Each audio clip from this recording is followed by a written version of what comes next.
Hello everybody, welcome back to our Reset Info channel. In today's video, I'll show you how to easily change the reset settings on your TCL 27G64.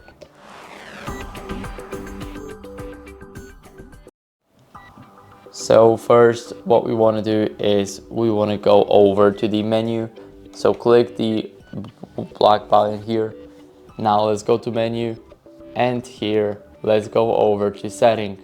Here we will have the reset settings, and as you guys can see, now we can reset all of those settings. We can also factory reset. It will erase literally everything, and not only the settings. So that's basically it. I hope this video helped you. If it did, then leave a like, subscription, and a comment, and I'll see you in the next one.